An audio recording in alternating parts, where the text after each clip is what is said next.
Hello students, आप लोगों का मैं स्वागत करता हूं अपने YouTube चैनल और आपके YouTube चैनल संकल्प क्लासेज 9386 में। अभी हम लोगों का civil code, Bihar civil code clerk और प्यून का वैकेंसी आया है, उसका मैं सीरीज करवा रहा हूँ आप लोगों के सामने। तो कल हम लोगों का पहला क्लास हुआ था और आज होगा हम लोगों का सेकेंड क्लास। तो जो भी विद्यार्थी, जो भी फ्रेंड्स इस चैनल पर नए आए हैं, तो सबसे पहले एक बार इस चैनल को सब्सक्राइब कर ले ताकि कोई भी वीडियो सबसे पहले आप तक पहुंचे। ठीक है, चलिए। और वीडियो अच्छा लगेगा तो अंत में आप लोग एक बार लाइक जरूर कर दीजिएगा, ठीक है, और अपने दोस्तों के साथ शेयर कर दीजिएगा। चलिए, ज्यादा समय हम नहीं लेते हैं, फालतू बकवास नहीं करते हैं, आते हैं अपना टू द पॉइंट पढ़ाते हैं। ठीक है, चलिए आइए, क्योंकि समय बहुत कीमती है हमारे पास और आपके पास भी बहुत ही कम समय बचा हुआ। आइए अपने सेशन को शुरू करते हैं। आज का पहला क्वेश्चन और दूसरा क्वेश्चन दोनों सेम है, एक मैं बनाऊंगा, एक आप बनाइएगा। आइए देखते हैं क्या कहता है दोस्तों कि दो बर्तन में दूध और पानी का अनुपात 9:7 और 5:11 है। यदि दोनों बर्तन को 1:1 के अनुपात में मिला लिया जाता है तो नए मिश्रण में दूध और पानी का अनुपात कितना होगा। देखिए, दो बर्तन है, दो बर्तन में आपका मिल्क रेशियो वाटर, दूध और पानी का अनुपात कितना है दोस्तों? तो 9:7 और 5:11। 5:11। बर्तन नंबर ए, ये बर्तन नंबर बी। अब कहता है दोनों बर्तनों को 1:1 के अनुपात में मिला दिया जाता है। तो सबसे पहले मिलाने की बात कर रहा है, कितना? 1:1 के अनुपात में मिलाने कह रहा है। अब देखिए, पहले देखेंगे कि ये दोनों का योग बराबर है कि नहीं। देखिए, तो 9 और 7 16, 11 5 16 नहीं रहता बराबर, तो बराबर करना पड़ता। चलिए, और कितना? तो 1:1। इसमें भी 1 से गुना कर लीजिए, इसमें भी 1 से गुना कर लीजिए, तो सेम रह जाएगा दोस्तों। तो बस बन गया। बताइए 9 और 5 कितना होता है दोस्तों? 9 और 5 कितना होता है? 14 होता है। 11 और 7 कितना होता है? 11 7 कितना होता है? 18 होता है। तो बस ये क्या हो जाएगा? कट जाएगा। 2 7 कितना? 14 और 2 9 कितना? 18, यानी 7:9 आपका आ चुका है। चलिए, अब आप लोग सेकंड क्वेश्चन देखिएगा। चलिए बनाइए, मैं 20 सेकंड का समय देता हूं। सेकंड क्वेश्चन बनाइए, आपका ये आंसर आ गया। सेकंड क्वेश्चन सेम इसी तरह क्या है। चलिए बनाइए। चलिए, तो देखिए क्या है कि दो बर्तन में दूध और पानी का अनुपात 7:8 और 13 कितना है? 5 है। यदि दोनों बर्तनों को 1:1 के अनुपात में मिलाया जाए तो नए मिश्रण में दूध और पानी का अनुपात ज्ञात करें। आइए देखिए तो जरा क्या होगा, इसके साथ घटना क्या घटा। आइए, ए और ए क्या? बी। इसमें आपका मिल्क रेशियो वाटर कितना है? 7:8 और कितना है? 13:5। 13:5 है। अब देखिए इन दोनों का योग देखिए कितना हो रहा है? 8 और 7 कितना हो रहा है? 15 हो रहा है। और यहाँ पे 13 और 5 कितना हो रहा है? 18। कितना हो रहा है? 18। तो अब देखिए इसमें दोनों बराबर था इस क्वेश्चन में, तो कुछ नहीं करना था, लेकिन इसमें बराबर नहीं हुआ तो इन दोनों को बराबर करेंगे। तो 15 और 18 का आपका एलसीएम कितना होता है? 90। कितना होता है? 90। तो 90 बनाने के लिए इसमें कितना से गुना करना पड़ेगा? 4 से। इसमें कितना से गुना करना पड़ेगा? 15 6 का 90। और इसमें कितना से गुना करना पड़ेगा? 5 से। इसमें कितना से गुना करना पड़ेगा दोस्तों? 5 से। और चलिए बन गया। और मिलाना है 1:1 में ना, 1 कितना? 1 में। तो चलिए 7 6 कितना हो गया सर? 7 6 कितना हो गया? 42।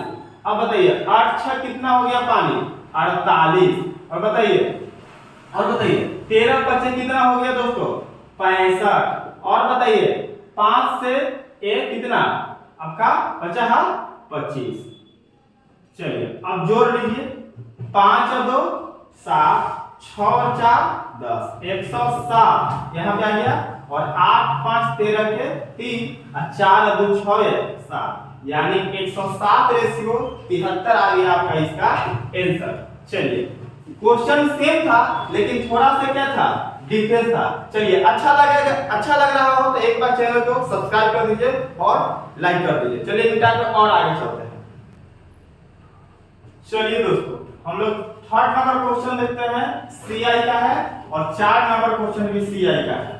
देखिए क्या दिया हुआ, प्रिंसिपल दिया हुआ है 3430 रुपया, रेट दिया हुआ है 14.28% और टाइम दिया हुआ है दोस्तों 3 वर्ष।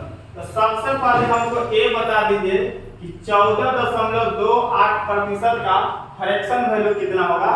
सबको पता है कि 1 बटा कितना होता है, 7 होता है। कितना होता है, 7 होता है।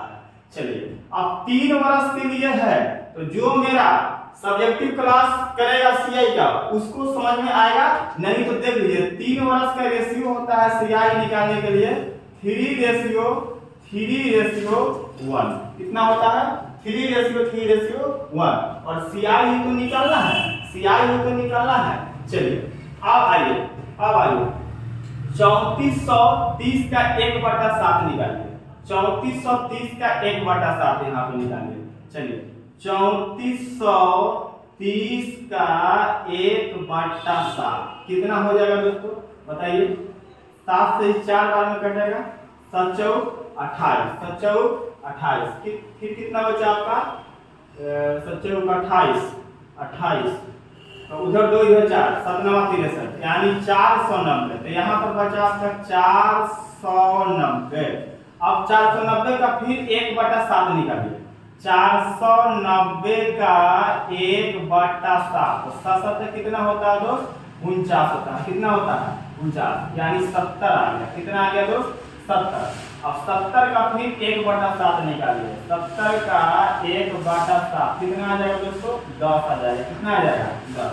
अब करना क्या है गुरुजी, तो इन दोनों को गुणा कर लीजिए, 0 और 9 तिया 27 के 7 और 4 तिया कितना, 4 तिया 12, 12 और 2 कितना 14, 1470। यहाँ आइए 7 तिया 21, 210, यहाँ पर 10 से कम 10, एक गुना कर देना है, ये दोनों में गुना कर देना है, ये दोनों में गुना कर देना है। ठीक है, चलिए अब इसको जोड़ लीजिए, तो 1470 और 210 और 10 बताइए 0 और 7 और 2 9 और 4 2 6, 4 2 6 और 1, यानी कितना ब्याज मिलेगा दोस्त, तो 1690 रुपया। कितना मिलेगा, 1690 रुपया। चलिए अगला क्वेश्चन देखते हैं। एक बार अच्छा लगा होगा तो थम्स अप हो जाए, थम्स अप हो जाए। चलिए अब 4 नंबर सवाल बनाइए आप लोग। सब पूछा हुआ क्वेश्चन है, सब पूछा हुआ क्वेश्चन है।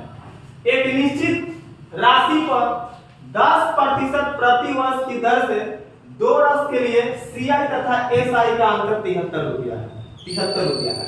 तो आइए आपका 2 वर्ष का सीआई तथा एसआई का अंतर, रेट दिया हुआ आपका 10%, टाइम दिया हुआ है आपका 2 वर्ष, और बताइए सीआई और एसआई का अंतर रुपया में कितना दिया है दोस्त, 73 रुपया।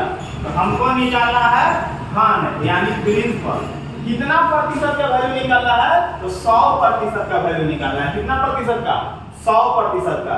आइए सबसे पहले सीआई और एसआई का अंतर प्रतिशत में निकाल लेते हैं, प्रतिशत में। तो आपको पता है कि एसआई प्रतिशत में क्या होता है, तो सीधा रेट और टाइम में गुना होता है, रेट और टाइम में गुना होता है। तो 10 गुना कितना, 20%, 10 गुना कितना, 20%। और सीआई कितना होगा दोस्तों प्रतिशत में, तो 10% के दर से 2 वर्ष का सीआई 21% होता है। कितना प्रतिशत होता है, 21%। कितना प्रतिशत, 21। तो बस बन गया दोस्त। बताइए यहाँ पे अंतर रख लीजिए, प्रतिशत में CI percent minus SI percent कितना रुपए, कितना 1% का अंतर है। कितना परसेंट का, 1। तो अंतर बराबर अंतर, नियम 1% बराबर कै रुपया, 73 रुपया। अच्छा प्रिंसिपल निकाले का है, प्रिंसिपल निकालना है तो कितना हो जाएगा, 100%। प्रिंसिपल कितना परसेंट होता है, 100। तो ऊपर से देख कै गुना चल रहा कितना लिए हो 73, नीचे से कितना गुना चलेगा रे भाई 73, कितना आंसर हो गया आपका 7300। ये सब एग्जाम में मत लिखिएगा, हम समझाने के लिए लिखे हुए हैं। बस आपको पता है कि सी आई कितना होगा 2 वर्ष का, तो 21% एस आई कितना होगा, तो बस 2 लाइन में तो सी आई में से एस आई घटा लीजिएगा, ठीक है। 21 में से 20 गया 1%, बस यही दोनों का काम करना परीक्षा में। चलिए मिटा के और आगे चलो। चलिए अगला क्वेश्चन देखते हैं, 5वां नंबर क्वेश्चन देखते हैं हम लोग। क्या है 5 नंबर क्वेश्चन आपका? चलिए 5 नंबर क्वेश्चन क्या है जरा से देखिए क्या है। चक्रवृद्धि ब्याज पर रखा गया धन 15 वर्षों में स्वयं का 27 गुना हो जाता है, तो 25 वर्षों में यह कितना गुना बन जाएगा? 25 वर्षों में यह कितना गुना बन जाएगा? चलिए तो इसका फॉर्मूला होता है दोस्तों, ये फॉर्मूला होता है अमाउंट टू बराबर अमाउंट 1 के पावर अमाउंट 1 के पावर T2 बटा T1। क्या होता है? अमाउंट 2 बराबर अमाउंट 1 के पावर T2 बटा T1। सी आई का क्वेश्चन है चक्रवृद्धि ब्याज का, बस बन गया दोस्तों। चलिए अमाउंट 2 बताना है ना, तो यहाँ लिख लेंगे हम लोग अमाउंट 2 बराबर अमाउंट 1 दिया हुआ है आपका 27 गुना बन जाएगा, तो यहाँ लिख लेंगे हम लोग 27। क्या लिख लेंगे? 27। अब देखिए दोस्तों, अब क्या लिख लेंगे? T2 कितना है? 25 है। कितना है? 25 है T2, नहीं 25 वर्षों में कितना बन जाएगा पूछ रहा है। हाँ T2 तो 25, अब बट्टा में T1 15। अब देखिए ये कट जाएगा आपका, ये कटेगा कितना बार में कटेगा? तो 50 25, अब 5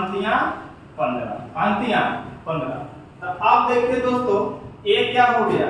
तो A2 बराबर, अच्छा 27 है तो इसको लिख सकते हैं 3 के पावर कितना Q और कितना 5 बटा में कितना, तो ये बाहर आएगा तो मैथ का रूल्स आप लोग जानते होंगे। तो 3 को जब हम बाहर करेंगे तो 3 गुने 5 बटा कितना हो जाएगा 3, 3 से 3 क्या हो गया दोस्तों? खत्म हो गया। तो A2 बराबर 3 के पावर कितना, अब 5 बार गुना कर लीजिए, 3 का क्यूब कितना 27, 3 का क्यूब 27, 27 या 81 इंटू 5, 5 एकम 5 8 बचे 5 एकम 5 और 8 बचे 40। ठीक है, कितना हो जाएगा गुना कर लीजिए थोड़ा सा सही से।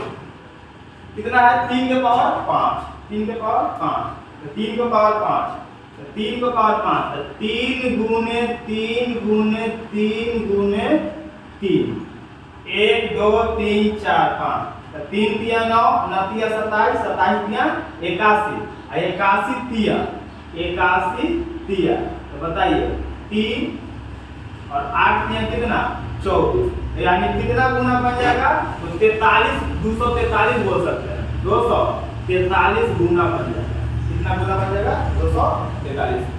चलिए अगला क्वेश्चन देखिए, कहता है कि एक निश्चित राशि 2 वर्ष में स्वयं का 2.25 गुना हो जाती है। 2.25 गुना, यानी 2 आप 25 को लिख सकते हैं 1 बटा 4, तो 4 दूनी 8 है, यानी 9 बटा 4, यानी 4 रुपया प्रिंसिपल था, तो अब क्या रुपया हो जा रहा है? अमाउंट 9 रुपया हो जा रहा है। तो देखिए आपका ए हो गया अमाउंट और ए हो गया क्या? पहले प्रिंसिपल बढ़े, ए हो गया प्रिंसिपल, ए हो गया अमाउंट। चलिए प्रिंसिपल क्या रुपया 4 रुपया, अमाउंट क्या रुपया 9, तो इसमें क्या निकालना? फिर ब्याज की दर ज्ञात कीजिए। वार्षिक रूप से समायोजित होता है, 2 वर्षों में इतना रुपया बन जाता है, 4 रुपया 9 रुपया बन जाता है। तो कैसे निकालेंगे? तो इसको पहले रूट चढ़ा देंगे। 2 वर्ष बोला तो रूट चढ़ा देंगे, और 3 वर्ष बोलेगा तो क्या चढ़ा देंगे? क्यूब रूट चढ़ा देंगे, और 4 वर्ष बोलेगा तो 2 बार वर्गमूल निकाल लेंगे। तो 4 का वर्गमूल कितना हो जाएगा? 2 और 9 का वर्गमूल कितना 3। तो अब देखिए 2 रुपया से बढ़ के क्या रुपया हो रहा है 3 रुपया निकाल दिया हम लोग। चलिए अब ब्याज निकाल सकते हैं, ब्याज प्रतिशत में निकाल सकते हैं कितना वृद्धि हुआ। तो बताइए 1 का ना बटा आरंभिक मान 2 और गुना कितना 100। तो 2 से कितना बार है दोस्तों 50 बार है, यानी आपका आंसर क्या प्रतिशत आ गया है 50। कितना प्रतिशत 50। उम्मीद करते हैं समझ में आ रहा होगा। वीडियो अच्छा लग रहा है तो एक बार like and share and subscribe जरूर कीजिए। चलिए मिलते हैं और आगे चलते हैं।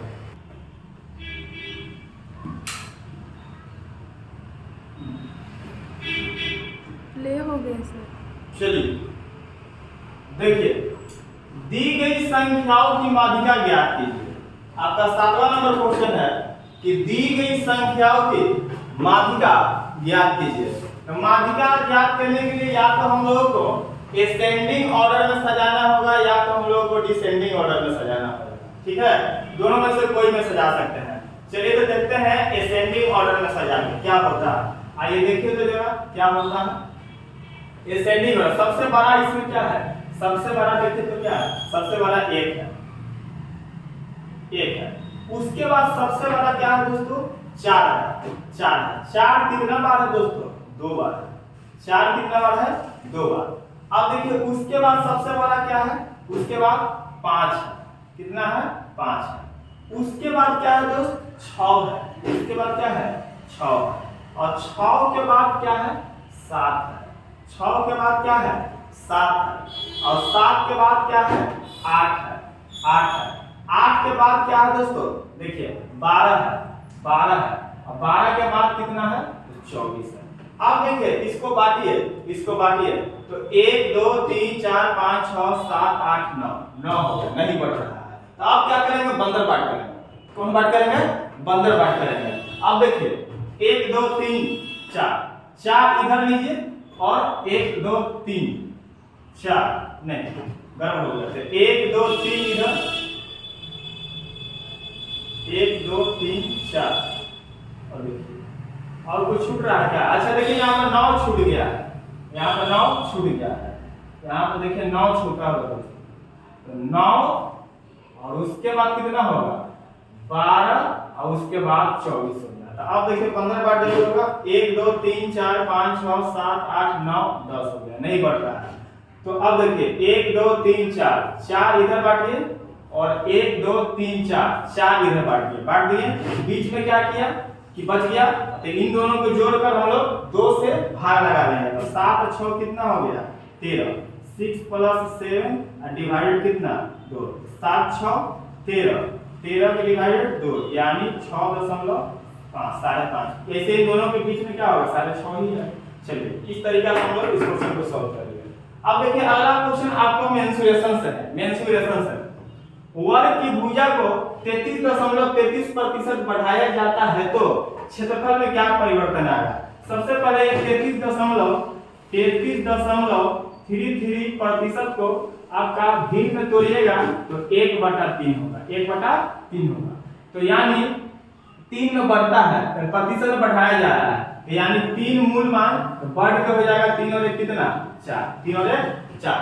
तो अब देखिए इसका क्या होता है वर्ग का क्षेत्रफल क्या होता है भुजा के स्क्वायर। तो बताइए 3 का स्क्वायर करेंगे कितना हो जाएगा 3 का स्क्वायर 9 और 4 का स्क्वायर करेंगे तो कितना हो जाएगा 16। तो अब कितना प्रतिशत का वृद्धि हुआ तो बता सकते हैं कितना प्रतिशत का वृद्धि हो रहा है। तो 9 7 16। तो वृद्धि प्रतिशत बराबर जानते हैं ना आप लोग, वृद्धि बटा आरंभिक मान गुना 100, वृद्धि बटा मूल मान गुना 100। तो बताइए कितना का तो आपका 7 का, अब बटा कितना 9 गुना कितना 100। तो चलिए 77/9 आया, इसका कहने का मतलब 77.77 आएगा। देखिए इसके अप्रोक्स में क्या है ऑप्शन नंबर बी। चलिए उम्मीद करते हैं समझ में आ रहा होगा। एक बार लाइक एंड शेयर जरूर हो जाए और सब्सक्राइब मिटा के और आगे चलते हैं। चलिए दोस्तों हम लोग अब 9 नंबर क्वेश्चन को डील करते हैं।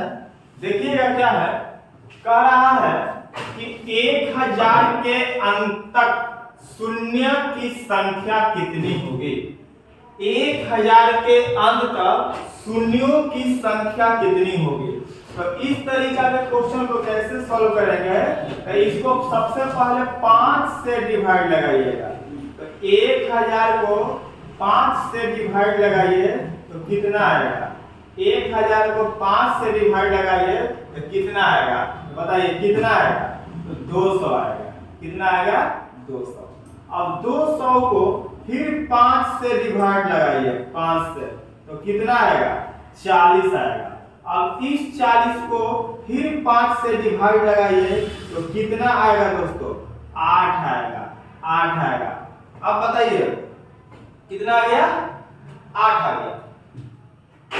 अब देखिए 8 को 5 से डिवाइड लगेगा, 8 को 5 से, तो ई आएगा 5 एकम 5, 5 एकम 5। देखिए जब तक डिवाइड लगाएंगे जब तक वो लग सकता है, तो लास्ट यही तक लग सकता है, उसके बाद नहीं लगेगा। अब इस सब को जोड़ लीजिए, तो 200 और 40 यानी 40 48, 48 और 49 यानी कितना आ गया, 249। जब तक भाग लगाएंगे जब तक उसमें सासें हैं, याद रखिएगा, ठीक है। अगला क्वेश्चन नेक्स्ट कह रहा है कि 60 के गुणनखंड की संख्या ज्ञात करें। 60 के गुणनखंड की संख्या ज्ञात करें। तो चलिए हम लोग ज्ञात करते हैं, बच्चा में पढ़े होंगे आप लोग कैसे, इस तरीका से लगाते थे। चलिए ऐसे, चलिए तो 60 है तो कितना बार में चलेगा, 2 बार में चलेगा। 30 फिर चलिए कितना बार में चलेगा आपका, फिर 2 बार में 15, फिर आपका कितना बार में चलेगा, तो आपको चला सकते हैं कितना बार में, 3 से, 3 5 15। अब फिर चला सकते हैं कितना से, 5 से, तो 5 एकम 5। तो इसको इसी तरीका से लिख सकते हैं, यानी आपका है 2 गुने 2 गुने 3 गुने 5, ऐसा ही लिखते थे। और इसको लिख सकते हैं 2 के पावर कितना, तो बताइए 2, और 2 के पावर, और इसको लिख सकते हैं 3 के पावर कितना, तो ये, और इसको 5 के पावर कितना, तो 1, ऐसे ही लिख सकते हैं। अब देखिए गुणनखंड संख्या ज्ञात करना है, तो सब के पावर में 1 जोड़ दिया जाता है, सब के पावर में 1 जोड़ दिया जाता है। तो चलिए 2 और 1 3, और 1 और 1 2, और बताइए 1 और 1 2, तो यानी 3 दूनी 6 और 6 दूना कितना, 12 आपका आंसर होगा। गुणनखंड की संख्या इसमें कितना होगा, 12 होगा। तो चलिए इस तरीका से आज हम लोगों ने 10 सवाल किया सिविल कोड बिहार का, और इसी तरीके के और भी क्वेश्चन आप लोगों के सामने फिर अगले क्लास में मैं लेकर आऊंगा। और वीडियो अच्छा रहेगा तो एक बार चैनल को सब्सक्राइब कर दीजिएगा और अपने दोस्तों के साथ शेयर करके लाइक कर दीजिएगा।